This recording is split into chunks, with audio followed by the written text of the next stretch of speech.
Shabbat Shalom, good to see you all. I can see you through this. This week's Torah portion is Chaye Sarah, and very often we point out that the names of the Torah portions are not necessarily topical or what the portions are about. They're really just named after the first couple of significant words in the parasha. In this case, Chaye Sarah means life of Sarah, but the parasha starts with her death. And people love to point out that it's exactly the opposite because we talk about Sarah's death at the beginning instead of her life. But then there's a whole narrative about Abraham sending his servant, who the rabbis later name is Eliezer, to go find a wife for Isaac, and Rebecca cracks the code, and Eliezer bargains with her family and eventually brings her back.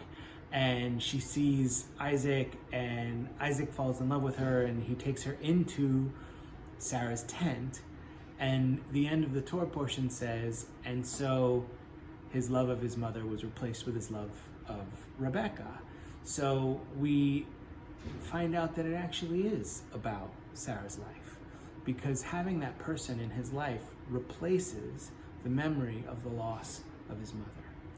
And when we have something that we lose, it's important for us to acknowledge the loss. When Rebecca sees Isaac, he's sitting alone in the field, and the rabbis say he's davening. But maybe he's alone because he misses his mother and no one fully understands what he's going through. But Rebecca has just left her family. So maybe she does have a similarity of feeling and can empathize a little with Isaac. So when we find someone who shares similar feelings, or we can come to a group that understands what we're feeling in a personal way, it can help us with the loss. Same is true in any situation where we're losing something.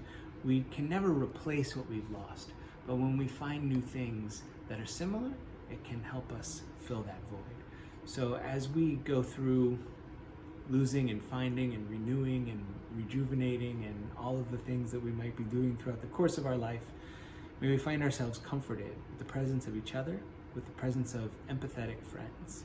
And I hope this is a great Shabbat for you and yours. Our services are at the 5th and Morewood building on Friday evening at 6 p.m.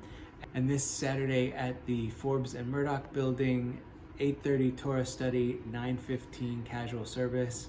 We look forward to seeing you at anything and everything. And if I don't see you, have a great Thanksgiving.